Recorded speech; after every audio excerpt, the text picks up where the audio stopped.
حضرة النبي صلى الله عليه وسلم وآله وصحبه وأتباعه وذريته الكرام. الفاتحة. بسم الله الرحمن الرحيم. الرحمن الرحيم مالك يوم الدين. إياك نعبد وإياك نستعين.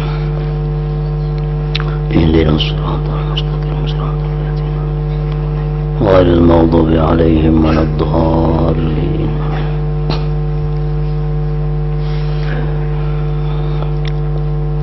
بسم الله الرحمن الرحيم.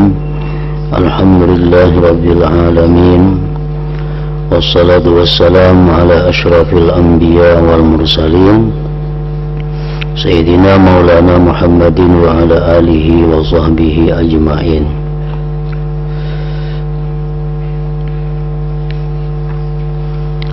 Yang keempat, di mana kita disuruh memelihara perkataan karena selamat daripada afat dunia, selamat daripada bahaya dunia.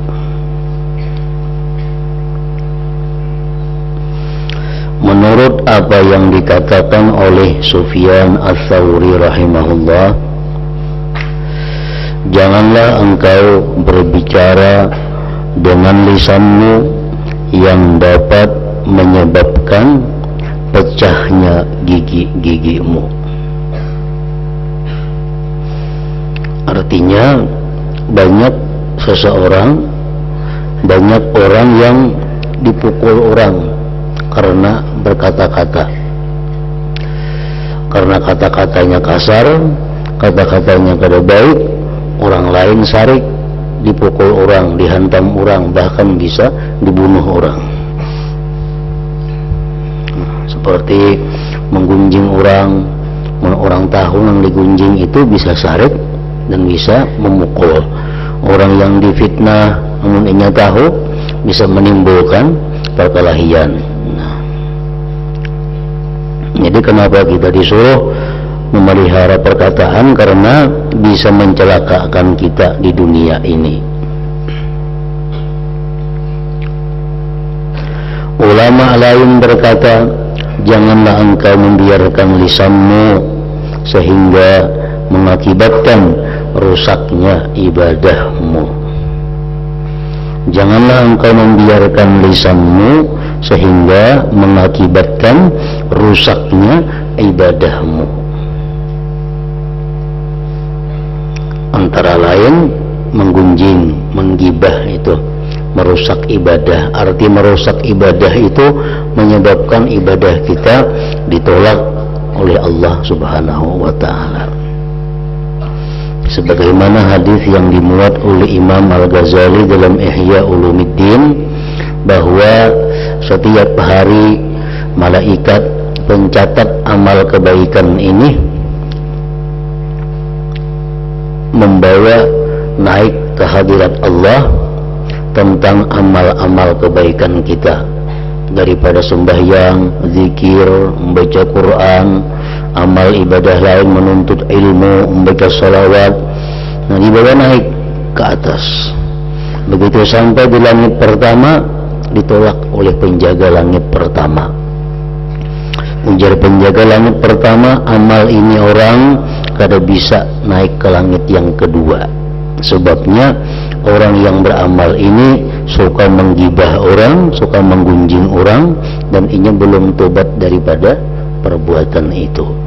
Nah, jadi karena lisan, karena perkataan yang tidak baik, amal ibadah kita menjadi rusak.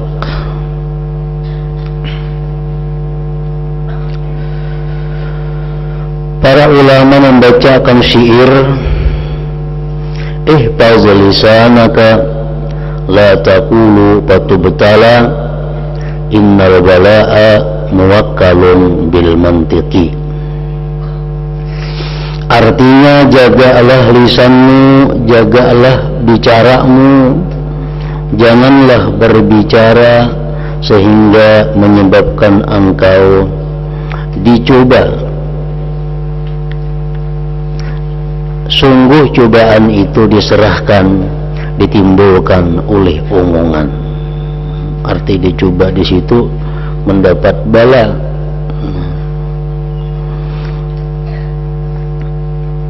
Innal bala muwakkalun bil mantiki, bahwa bala bencana itu disebabkan perkataan. Banyak perkataan yang menyebabkan bala bencana. Orang sekampungan jadi bakalahian akibat perkataan-perkataan.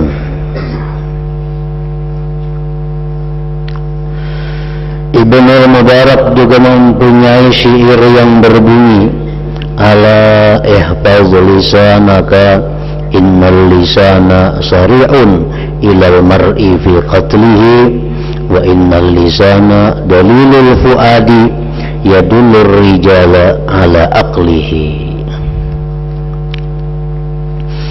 Artinya, ingatlah, jagalah lisanmu, jagalah perkataanmu. Sungguh lisan itu, perkataan itu cepat sekali datang kepada seseorang untuk membunuhnya. Gara-gara berkata kasar dibunuh orang. Dan lisan adalah petunjuk hati yang menunjukkan akal manusia. Dari bicaranya, dari pemandirannya, kita tahu akal seseorang itu, kita tahu ilmu seseorang itu. Makin banyak pandirannya, makin banyak omongannya, itu menunjukkan kurangnya akal seseorang itu.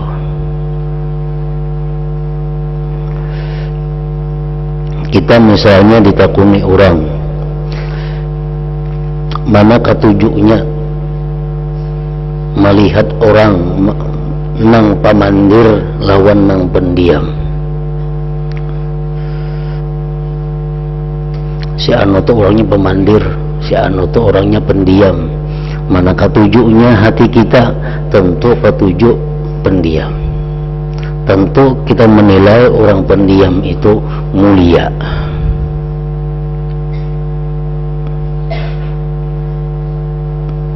Kita nih, mana hakumnya dipadakan orang lantih lawan pendiam.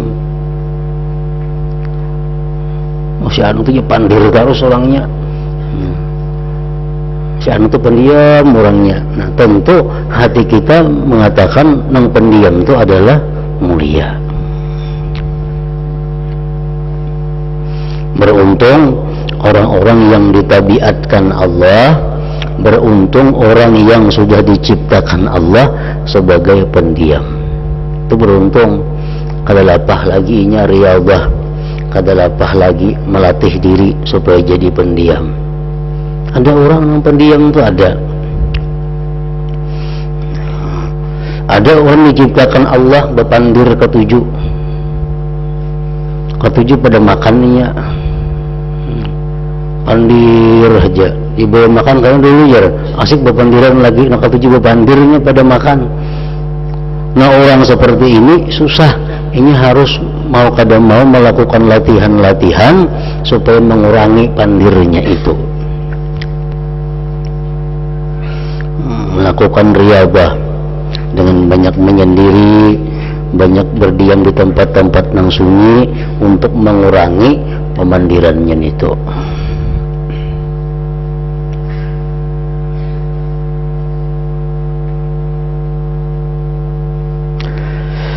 Dan Ibnu Abil Muti' mempunyai syair, lisanul mar'i laythun fi kaminin idza khulliya alaihi lahu awarah fasumhu anil khana birijami samtin yakun laka min baliyatin sitarah. Artinya, lisan seseorang itu bagaikan harimau dalam persembunyiannya.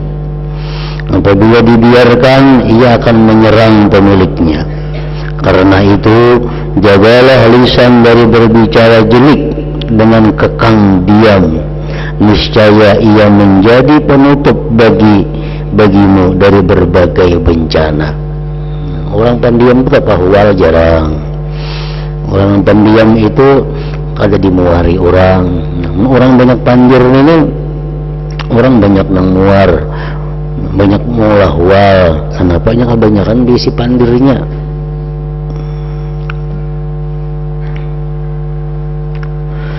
Tersebut dalam peribahasa yang berlaku, banyak kalimat yang mengatakan kepada pemiliknya, tinggalkanlah aku.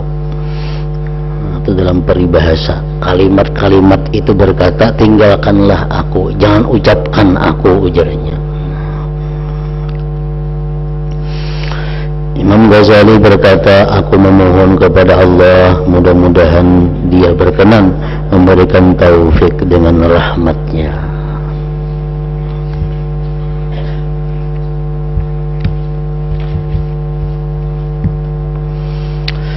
Yang kelima, ingat afat akhirat, bahaya di akhirat dan akibatnya.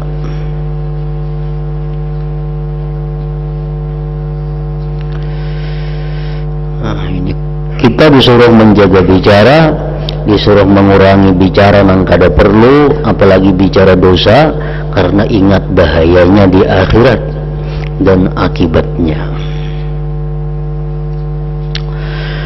Dalam pokok kelima ini, Imam Ghazali berkata, aku hendak menyebutkan satu faidah penting, yaitu ada dua kemungkinan bila engkau berbicara.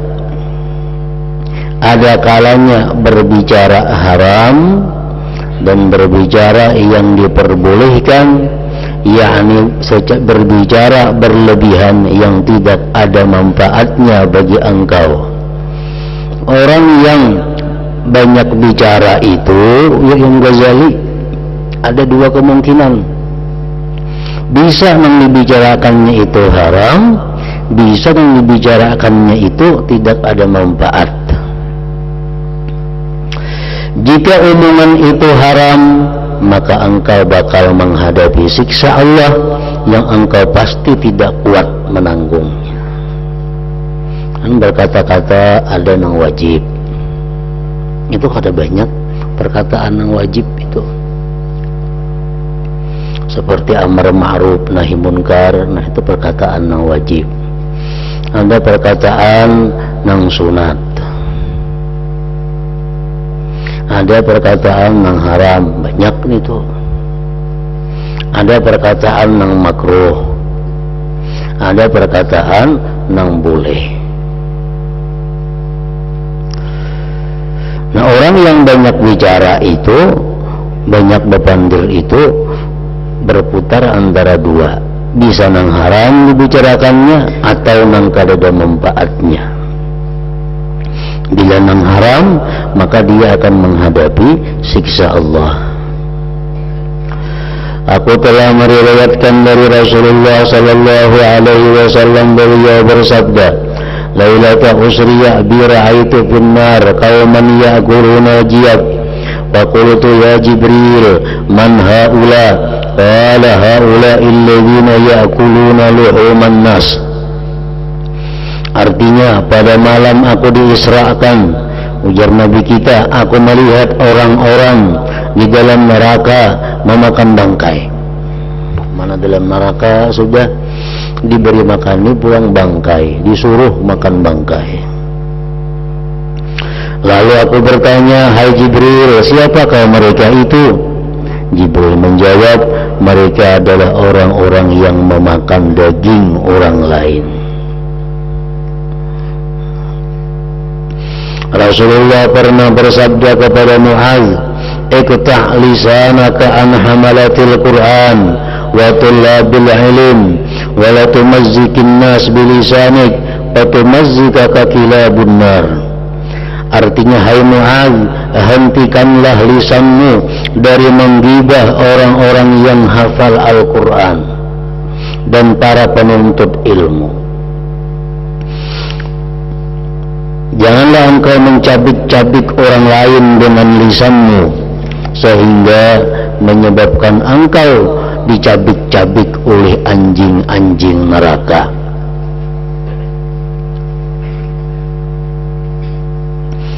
Diriwayatkan dari Abi Kilabah, beliau berkata, sungguh menggibah orang lain itu dapat merusak hati orang yang menggibah dari petunjuk Allah. Nah, jadi orang menggibah itu dapat merusak inya seorang.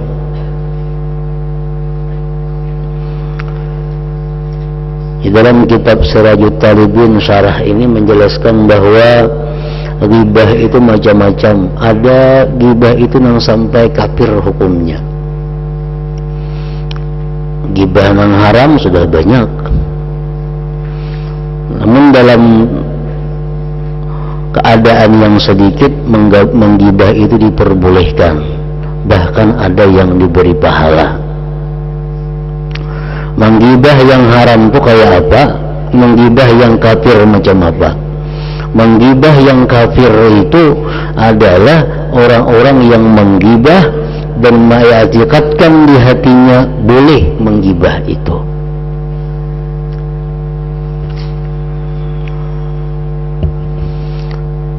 Ini menggibah orang, nyambati orang.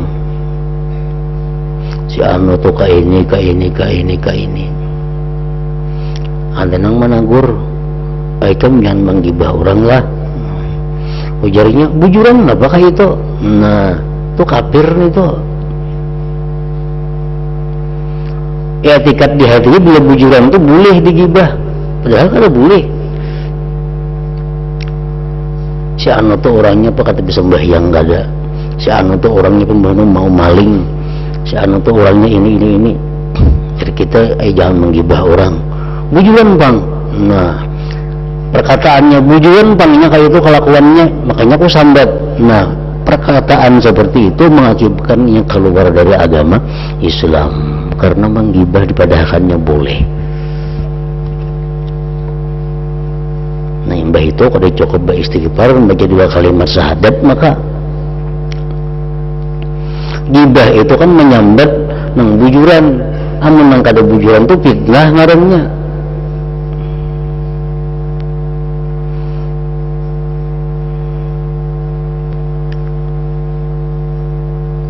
Jadi kita dinasihati orang, yang menggibah, bisa ya sudah, bisa yang dilawan lagi. Ini banyak yang kada tahu, dikira menggibah itu boleh amunnya bujuran, padahal kada boleh.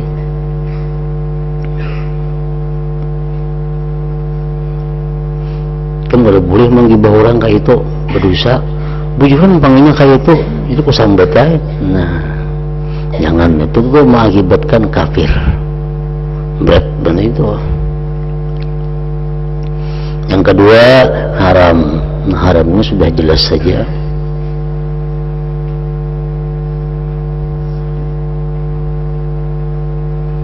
Dan gibah ini kada khusus untuk kelakuan seseorang, itu mencakup pakaiannya, mencakup keadaan batang tubuhnya, mencakup kendaraannya, mencakup rumahnya, semua anak sangkut paut lawannya.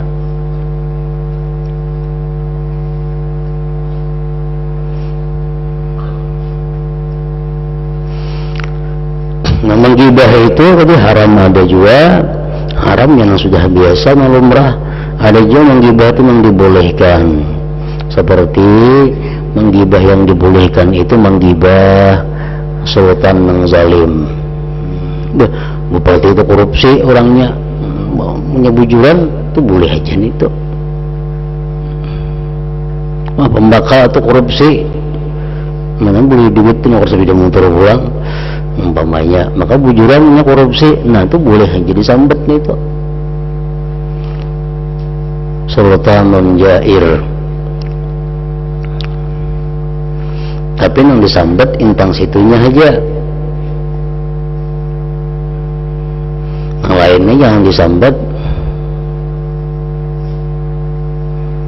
Umpamanya, wah sultan apa pembakal itu, apa camat itu, bupati itu korupsi, kebibinian ketujuh, nah jangan disambat deh. Kebibinian itu kada boleh lagi, tentang korupsinya situ aja yang boleh. Namanya bujur korupsi, walaupun bujur kebibinian, jangan disambat itu tuh kada boleh.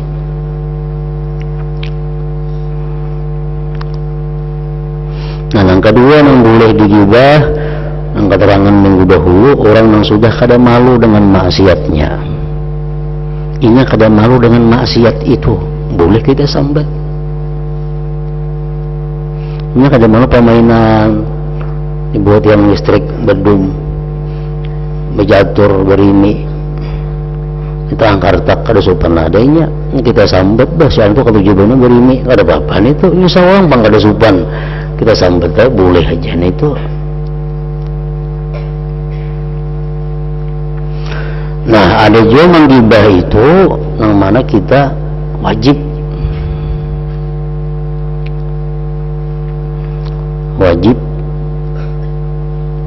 contohnya kayak apa? Orang datang kepada kita hendak orang datang kepada kita bertakun, anu nak minta pendapat lawan ikam, aku ni hendak mengaji, hendak berguru lawan si A. Maka kita tahu si A itu orangnya i'tikadnya salah, si A itu ajarannya sesat, kita tahu. Nah, kita pada ikam jangan mengaji ke situ, pasti salah orang itu ilmunya. Cuma mengaji itu karena sesat jadinya. Nah, itu wajib kita mendahkan itu. Nah, jadi tapi jarang ada gibah itu yang hukumnya wajib, jarang, boleh, jarang. Kebanyakannya gibah itu hukumnya haram. Dan kadang-kadang bisa sampai kepada kafir tadi. Itu ada dalam kitab Sirajut Talibin keterangannya, sarah kitab Minhajul Abidin nih.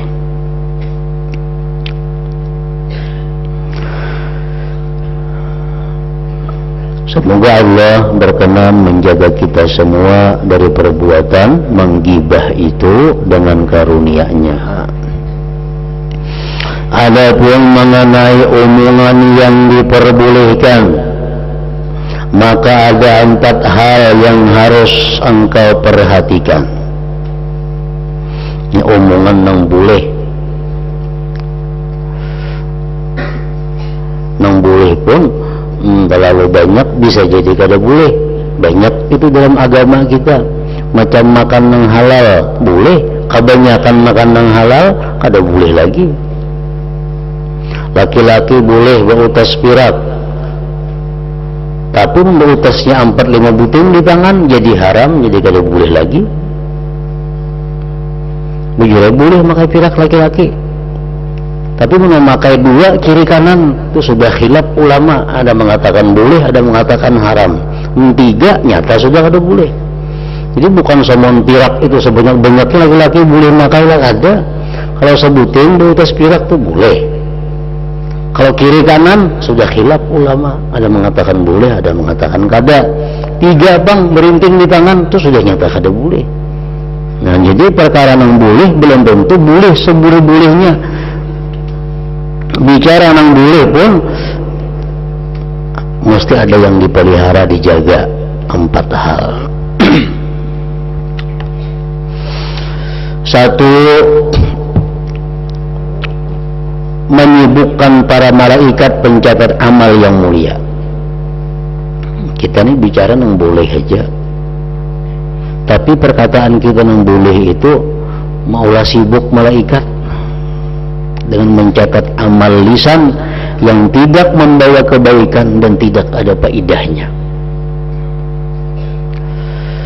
Sudah semestinya jika orang merasa malu terhadap 2 malaikat yang mencatat amalannya sehingga tidak mengecewakan mereka.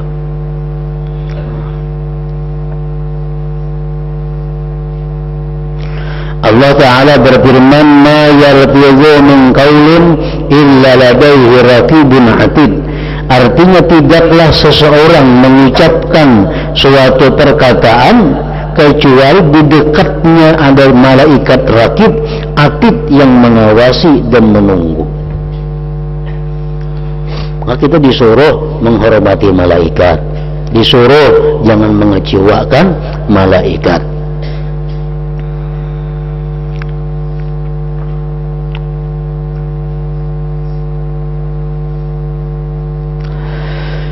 Nah, kalau kita banyak bicara itu menyibukkan malaikat dengan hal yang kada perlu menyibukkan mereka. Yang kedua, berbicara yang diperbolehkan itu berarti merimihkan buku catatan amal. Kan masing-masing orang ada berisi catatan amal. Namun orangnya kebanyakan bandir lah kasih hibak catatan amal itu. Ngapah kayaknya di sana membacai. Ngapah di akhirat kayaknya menunggu perhitungannya, kebanyakan pandirnya.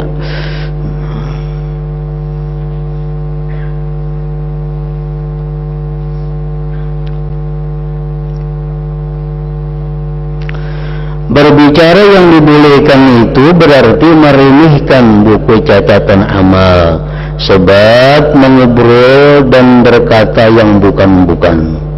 Karena itu hendaklah seseorang hamba menjaga diri dari hal tersebut dan takut kepada Allah Azza wa Jalla.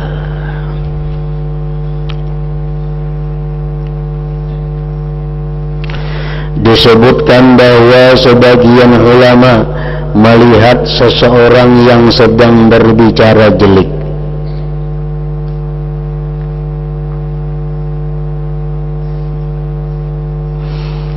bahwa sebagian ulama melihat seseorang yang sedang berbicara jelek lalu berkata, "Hai orang ini, celaka engkau menyampaikan kitab catatan kepada Tuhanmu, maka perhatikanlah apa yang kamu sampaikan itu." Mungkin kita ini mencatat di buku, macam-macam tulisan kita di buku nih. Kadang-kadang ada yang baik dicatat, kadang-kadang ada yang kada bagus dicatat, kadang-kadang bagus tulis saja di buku. Suatu hari dengan buku itu dilihati oleh guru rajia ke kamar umpamanya, meriksa buku siapa nih? Buku si Fulan. Lihati, tulisan apa-apa isinya. Ada yang bermanfaat, ada yang kada kakaruan. Nah, supan kada kita ampun buku ini tentu supan. Maka itu juga kita di hadapan Allah, kami ditampaikan apa samuan yang kita bicarakan itu. Malukah kita di hadapan Allah atau kada supan? Ini catatan si Fulan lah. Allah memeriksa, Allah menghisap, banyak dan kada kakaruan catatannya. Nah, engkau menyampaikan kitab catatan kepada Tuhanmu, maka perhatikanlah apa yang kamu sampaikan itu. Apa yang kamu sampaikan kepada Tuhan itu diperhatikan, baikkah, kadakah, mau wasupankah, kadakah, itu maksudnya.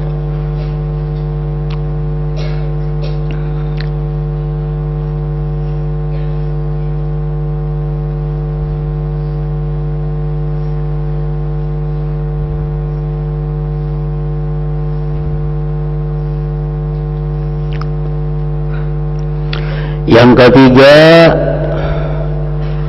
engkau bakal membaca buku catatan amal itu di hadapan Maharaja yang Maha Kuasa nanti pada hari kiamat, disaksikan oleh semua orang di tengah-tengah berbagai kegawatan dan hal-hal yang mengerikan, dalam keadaan dahaga, telanjang, lapar, jauh dari surga, lagi pula terhalang dari kenikmatan.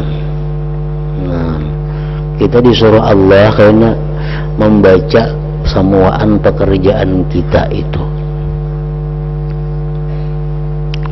Maka kita membacaan itu batilanjang, orangnya saling banyakkan, macam-macam huru hara. Kita disuruh membaca apa yang kita perbuat sejak kita balik sampai kita mati, disaksikan oleh seluruh makhluk. Ini orang-orang yang dihisap Allah dengan hisap yang berat.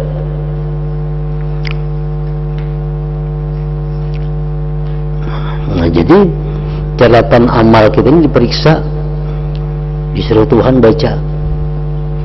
Di situ lengkap datanya, apa yang kita lakukan sampai jam detik, ada hari-harinya. saya pada hari Senin tanggal 2 bulan 7 2010 jam 7:35 berkata ini. Saya pada hari Senin tanggal 2 bulan 7 2010 jam 9:30 bertemu puan membicarakan ini. Nah, semua dibaca satu persatu sampai habis umur kita. Nah, ini orang-orang dihisab oleh Allah macam itu, membaca di tengah orang banyak bertelanjang pulang. Ini menunjukkan bahwa kekurangan amal perbuatannya. Jika ini orang baik, orang yang suka bersedekah pakaian, nggak nyampe telanjang bang di situ kayaknya. Anda bakal membaca buku catatan amal itu di hadapan Maharaja yang Maha Kuasa nanti pada hari kiamat, disaksikan oleh semua orang di tengah-tengah berbagai kegawatan dan hal-hal yang mengerikan, dalam keadaan dahaga, telanjang, lapar, jauh dari surga, lagi pula terhalang dari kenikmatan. Nah, jadi amal kita tobat itu dihapus dari catatan amal. Kita hari ini seharian banyak bebandir nang kada kekaruan. Makanya kamarian bamangga kita tobat, istighfar kepada Allah, menyesali perbuatan hari ini, berjanji kada lagi esok mau ulang kayak kebanyakan bandir hari ini. Jujur kita tobat kepada Allah, dihapus. Nah, dalam buku catatan amal kada ada lagi tulisannya. Kita melakukan maksiat, melakukan perbuatan yang diharamkan Allah, tapi kita tobat, bujur-bujur tobat, dan Allah Maha tahu tobat itu bujur-bujur atau kada. Tuhan jangan tahunya. Bila bujur-bujur tobat, diterima Tuhan tobatnya. Itu janji Allah di Quran. Rasulullah mengatakan demikian. Orang yang bujur-bujur tobat pasti diampuni Allah. Pasti diterima tobatnya, asal bujur-bujur tobat. Menjadi masalah kita ini bujur-bujur kada tobatnya. Nah, itu hanya diri kita yang tahu dan Allah. Bila kita tobat, benar-benar tobat, apapun dosa yang kita lakukan, apapun bicara yang kita ucapkan, terhapus dari catatan amal kita. Nah, makanya itu penghapus dosa yang paling ampuh adalah kalimat la ilaha illallah, tetapi mengucapkannya pada akhir hayat seseorang. Orang tuh akhir kalamnya la ilaha illallah, maksudnya kada simpan diran lagi, sebulan kada simpan diran lagi, koma mati. Nah, anggarannya akhir kalamnya la ilaha illallah itu. Orang mengucap la ilaha illallah, maksudnya kada sadar lagi, minggu pada sadar, mati. Nah, anggarannya akhir kalamnya la ilaha illallah itu. Nah, kalimat yang diucapkan la ilaha illallah di akhir kalam itu menghapus seluruh dosa yang ia lakukan sepanjang hidupnya. Makanya surga. Nah, orang ini kayaknya buka catatan amal, hilang, tertulis kada ada lagi yang maksiat yang diperbuat, kada ada lagi perkataan yang sia-sia dalam buku catatan amal itu ditulis, semua dihapus dengan kalimat la ilaha illallah di akhir hayat tadi. Nah, jadi tobat daripada segala dosa, terutama dalam bab ini tobat daripada berbicara nang haram, berbicara nang sia-sia, berbicara nang kada ada manfaatnya, apalagi bicara nang menyebabkan kafir tadi, itu sangat perlu. Jadi tobat di sore hari, karena bisukan tobat terhadap nang malam tadi. Itu tiap hari kita bisukan tobat kalau ada dosa yang dilakukan malam tadi. Namun kita tobatnya bujur-bujur, diterima Allah, dihapus kesalahan kita, yang tertulis kebaikan-kebaikan aja lagi.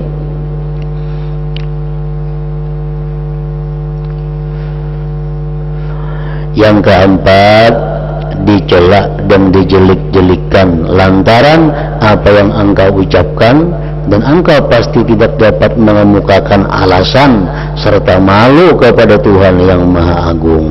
Kayaknya ditakuni Tuhan, Napa jamu ucap kami itu ya Tuhan? Napa garang manfaatnya? Napa garang gunanya? Nah kawalah kita lagi beralasan, nggak ada kawal lagi selain menunggu azab, menunggu siksa. Telah dikatakan oleh sebagian ulama, berhati-hatilah engkau, jangan berbicara berlebihan, karena hisabnya lama sekali. Hisab itu lawas ini di akhirat itu.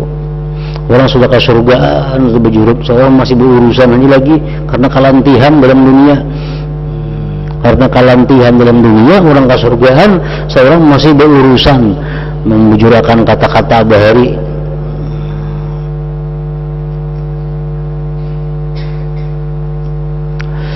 Cukuplah 4 pokok ini sebagai nasihat untuk orang yang mau menerima nasihat. Aku telah berpanjang lebar memberikan keterangan yang memuaskan dalam kitab Asraru Muamalatiddin, kitab kalangan Imam Ghazali juga, Asraru Muamalatiddin. Telaahlah kitab itu, engkau akan merasa puas. Nah selanjutnya pasal keempat, masalah hati. Ini yang terakhir, minggu akan datang kita sudah pray.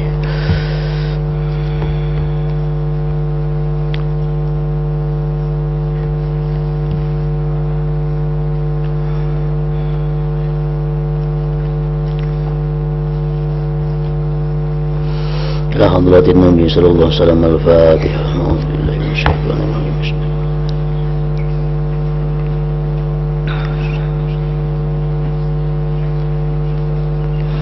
Bismillahirrahmanirrahim. Alhamdulillahirabbil alamin. Wa sallallahu ala sayyidina Muhammad wa alihi wa sahbihi ajma'in. Allahumma ighfir lana ma akhtana wa ma ta'ammadna wa ma asrarna wa ma alanna wa ma anta a'lam bihi minna. Antal muqaddim wa antal muakhir, la ilaha illa anta. Allahumma anfa'na bima 'allamtana wa 'allimna ma yanfa'una wa zidna fahma wa ilma wa 'amala wa huda wa tawfiqa bi rahmatika ya arhamar rahimin. Sallallahu ala sayyidina Muhammad wa alihi wa sallam.